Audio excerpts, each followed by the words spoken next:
Good evening, everyone. As representative of IBM, I'm thrilled to be here with Intel. We have an ongoing partnership which has been great, and this is a wonderful opportunity for us to tell the IBM story. So, IBM has a very strong history in high-performance computing, which is great. When the new results came out of the top 500 list, we really weren't sure how we were going to do, and the results are very good. We have 6 of the top 10 systems and 192 of the total top 500. If you look at it from an x86 standpoint, we have the highest x86 offering at Intel x86 offering at number 6, which is LRZ, and 142 of our 192 top 500 offerings are x86. So a very strong penetration, a very strong participation from the x86 business with Intel. Of course, there's another 40 or 50 that are part of our great power offerings, which is a real strong part of IBM. If you look at it from a standpoint of power efficiency, we had 26 of the top 30 and 41% of the aggregate throughput. So on the top 500 list, IBM did very well. The question you'd ask yourself is why? Why does IBM do well on the top 500? We really believe it's the investments we make in research and development, which, as you all know, aligns with the investments that Intel's making here. Those investments allow us to do special things for our customers, like warm water cooling at a node level, or rear door heat exchangers, or very effective power management. Those are kind of the key things that are behind it from a development standpoint. But most important is what you can do for your customers. So we have a couple of examples on this chart. Oh, I don't know if they even changed it. Sorry. There's a couple of examples on this chart which have to do with 2 customers that are very strong customers of ours. One is Barcelona supercomputer. So if you're familiar with the economic situation in Spain, you know that it's a very difficult time to make investments. Yet the government in Spain decided to have a very leading data center established in Barcelona. It's glass enclosed, it's 0.7 petaflops going to 1 petaflop. It's number 37 on the top 500 list.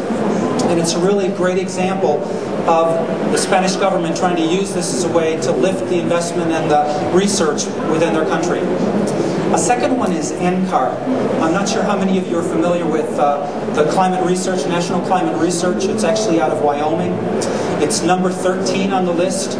It's 1.6 petaflops. And of course their goal, it's 75,000 cores, by the way. Their goal is obviously research. And they've done, this system gives them 300 times the capability of their prior system. So it's a tremendous uplift. They can do much better research and give us much better information about atmospheric changes and all the aspects of climate management. So the next thing I wanted to spend a second on is talking about how we build solutions at IBM. It's very important to take a broad-based approach. You have to start with the platforms. For us, there's really 5 key platforms. There is our Dataplex.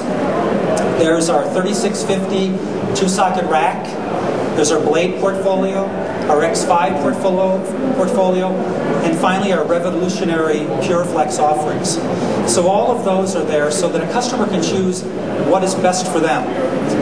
We add on top of it industry-leading investments like the warm water cooling I mentioned, or like rear door heat exchangers.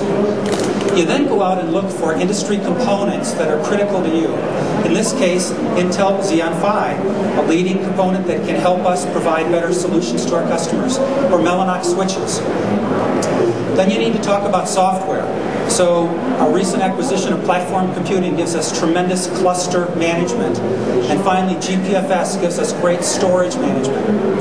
You put all that together in something we call the intelligent cluster process, and that allows us to do a complete job of delivering a solution to our customers that will work when it arrives. Very simple delivery to the customer. I'd like to close with a couple of examples. One is LRZ. So I'm not sure how many are familiar with the number 6 of the top 500 on the list. It's a warm water cooled solution. It's 3 petaflops. It's outside of Berlin, and it's used all the way across Europe for research into climate and other scientific inventions. So The cool thing about this is we were able to do it with warm water cooling, which uses 40% less power, save them greater than $1 million a year. And there's 150,000 cores at this site. It's really a great example of a solution for a customer. There's a great video online, by the way, for this. There's also one for NCAR. Now let me get to our partner here in Xeon Phi. No one could ask for a better partner than working with NASA. So Dan Duffy's going to get on stage and talk about the combined partnership we have with NASA related to Xeon Phi. So Dan.